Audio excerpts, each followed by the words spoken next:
ಒಂದು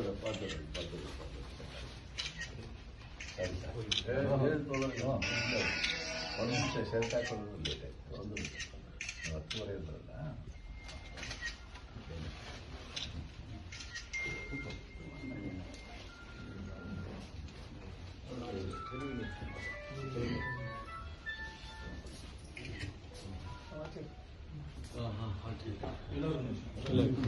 ಯಾವ ಪ್ರಮಾಣ ಮಟ್ಟ ಸಾಹೇಬ್ ಅಂತ ರೆಡಿಯಲ್ಲೋ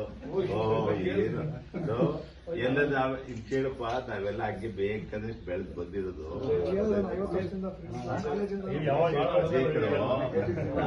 ಕೇಳೋ, ನಾವು ಹೆಂಗ್ ಮ್ಯಾಂಗ್ಳೂರಲ್ಲಿ ಬೆಳೆದು ಅವ್ರು ಕೋದಂಡರಾಪುರದಲ್ಲಿ ನಮ್ಗೆ ಗೊತ್ತು. ಇವ್ರೇನು ಬಹಳ ದೊಡ್ಡ ದೊಡ್ಡ ಲೀಡರ್ಗಳು ಅಂತ ಹೇಳ್ತಾರಲ್ಲ, ಎದುರುಗಡೆ ಇಲ್ಲಿ ಅವೆಲ್ಲ ಮಾತಾಡಿ ಸಮಾಧಾನ ಮಾಡ್ತಾರೆ. ಅಷ್ಟೊಂದು ಸಹ ಪಕ್ಷಕ್ಕೆ ಯಾವುದೇ ರೀತಿ ತೊಂದರೆ ಆಗದ ರೀತಿ ನಡ್ಕೊಂಡಿದ್ದಾರೆ. ಅದು ಬಹಳ ಸಂತೋಷ. ಎಲ್ಲರೂ ಸಹ ಇಷ್ಟೊಂದು ಸೀನಿಯರ್ ಇದ್ದಾಗ ಅವ್ರಿಗೆ ಅನ್ಯಾಯ ಆದಾಗ ಅವ್ರು ಬೇಸರ ಆಗೋದು ನಿಜ, ಅವ್ರ ಜೊತೆ ಇರೋರಿಗೆ ಬೇಸರ ಆಗೋದು ನಿಜ. ಆದಷ್ಟು ಅದನ್ನು ಕರ್ಕೊಂಡು ಹೋಗೋಣ ಅಂತ ಹೇಳಿ ಅವರನ್ನು ಮನವಿ ಮಾಡಿದ್ದೀವಿ. ಸಮಾಧಾನವಾಗಿದ್ದೀನಿ ಅಂತ ಹೇಳಿದ್ದಾರೆ, ಅದು ಸಂತೋಷ. ಅದು ಅವರು ರಾಹುಲ್ ಗಾಂಧಿ ಡಿಸೈಡ್ ಮಾಡ್ತಾರೆ, ಅವರೇ ಮಾತಾಡ್ಕೊಂಡು ಗೊತ್ತಾಗುತ್ತೆ ಅವ್ರಿಗೆ.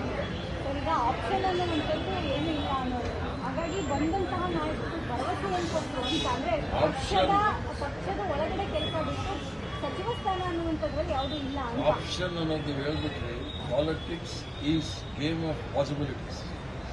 ಪಾಸಿಬಿಲಿಟೀಸ್ ಇರುವಾಗ ಏನಾದರೂ ಆಗುತ್ತೆ ಪಾಲಿಟಿಕ್ಸಲ್ಲಿ, ಅದು ಯಾರಿಗೂ ಗೊತ್ತಾಗೋದಿಲ್ಲ ಏನಾಗುತ್ತೆ. ಅಲ್ಲ, ಕೆಲವರು ಕೈ ಬಿಟ್ಟು